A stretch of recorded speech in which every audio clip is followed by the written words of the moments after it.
Hi guys, it's Dr. YouTube here.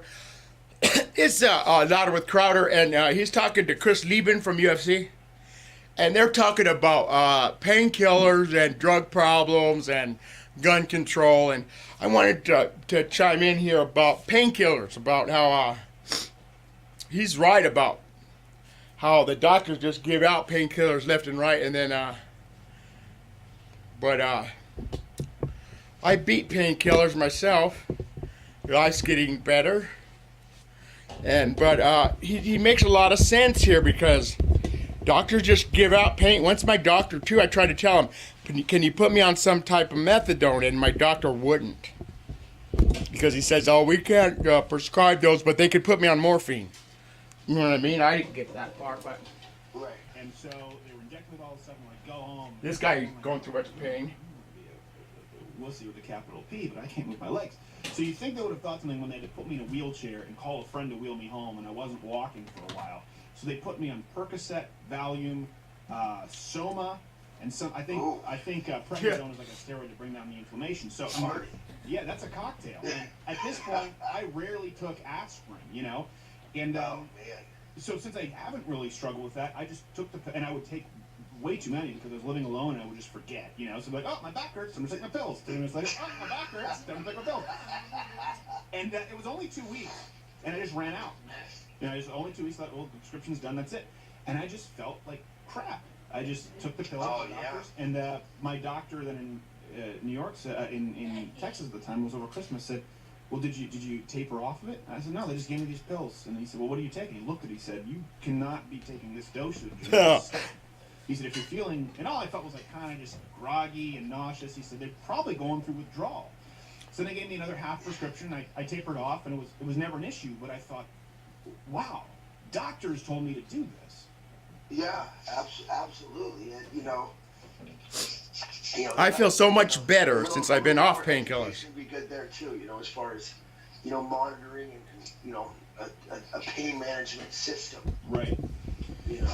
So. Yeah, well, it's I don't envy it. I mean, that's what happened with Rush Limbaugh, and I think his number he was taking like 120 pills a day. Remember seeing the little blues or whatever he called them. Yeah, exactly. And he was open about it, you know. And like Shell says, you got to come clean.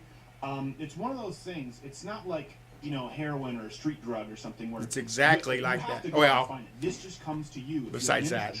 And I think that was one of the issues with me. You know, it's wrapped up in a little pill. You think, oh, it's not that big of a deal, and I am hurt, so, you know. Right. You know, and that's kind of the sugar coating on it. But, you know, just as bad as the stuff on the street, if not worse, you know. Yeah. A lot of these synthetic opioids are, you know, they're far worse on your body. Well, heroin was developed as a synthetic, non-addictive alternative to morphine. Talk about a screw-up. Yeah, and Oxycontin was developed as a synthetic opiate that's non-addictive alternative to morphine too. Yeah. So, how's that work? So you know, every time they come out with a new drug, they say it's not addictive and it's the next great thing. And then what they do with drugs, they just, we'll put more Tylenol in it so people won't overdose because it'll just damage or they won't want to overdose. You know, that's the thing they do a lot too. They would mix it with Tylenol so people won't want to overdose. They'll be afraid of it. And it doesn't. I'm going like, why? Well, why don't you just? Is that the logic? Yeah, why don't you just not give them the drug? Because big pharma. All right, I think we have to go. We'll go to the web extended version. Yeah, okay, we've got to get going to this break. Okay, so for people listening terrestrially, the crippler cage fighting and my life on the edge, we are going to have an extended version where no doubt Chris would horrify FCC censors. So a lot of powder. Go check it out there. All right. Or just going on the web extended. It's funny like that. That just went. That's a half hour on radio that went by, but yeah, it is weird when you think, and I'm not one of those people who thinks there's no validity to these pain pills, you know, because then you have people who go, well, just smoke pot, and well, hold on a second. That's not a fixer-upper either, you know. It's just a dirty bomb. Well, I think we may have to agree to disagree on that one. I don't smoke pot. I'm just not a fan of it, you know. But honestly, I think it's better for you than alcohol, you know. And if people want a vice, if they're gonna pick something to be their vice, I'd rather have them pick pot. No, I'd rather have them pick pot than heroin or oxy, obviously. For sure. My problem with it is people, you know, well, it's kind of like, you know, I was on Rogan's podcast and we were talking about this. You can't say it cures cancer, it helps cognition, it helps anxiety, and then when someone tests positive, like a Diaz brother, say, but it's not a performance-enhancing drug. Okay, listen, it's either one or the other. It's either a performance-enhancing drug or it's not. And there are plenty. The big myth for me with pot is I have no doubt it helps with pain. I can't barely walk when I'm on the stuff. Right, So exactly. that's it. I can't walk, so it doesn't enhance my performance. I'll tell you that. No, but people who want I it just to want be... to lay on the couch and eat Cheetos. Oh, and I agree. It's very impressive that the Diaz brothers can do that and then fight. Wow. I know, it's honest. amazing. It's mind-blowing. It's the years of building up a tolerance, no doubt. But the idea that it's like, well, getting hammered also helps with pain. So the problem is we have a lot of people who go here and go, well, what are you paid by Big Pharma? I've just made it clear that I'm not. But I also think people need to be honest about it. If they want to get high, fine. And their state says it's legal, fine. Like you said, it's very hard. Would it be better if they're going to have a vice? Yes. But it is just that for a lot of people. A vice. A vice. And they need to be careful with that.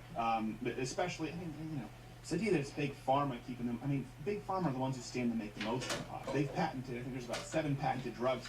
They just don't work really well. It's just not a very effective drug for medicine, but it's very effective at getting you high and feeling better. And if people want to do it, fine. Sounds like medicine to me. Well, maybe. Well, so would be a fifth of bourbon. It makes you feel pretty good. That's been my problem. Yeah, well, you've talked about that. Self-medicating. Have you ever been diagnosed like ADHD or something? Probably, right? Yeah. I got all of it. I think we all got that, guys. ADD. We're the generation that Yeah. we have slow autism, and then the next one has a big, I don't know. Higher functioning, so they just need that more stimulation. Well, I'm glad to hear you're doing well. So maybe we'll have you back and check in on that. So, okay, prison. You said it wasn't that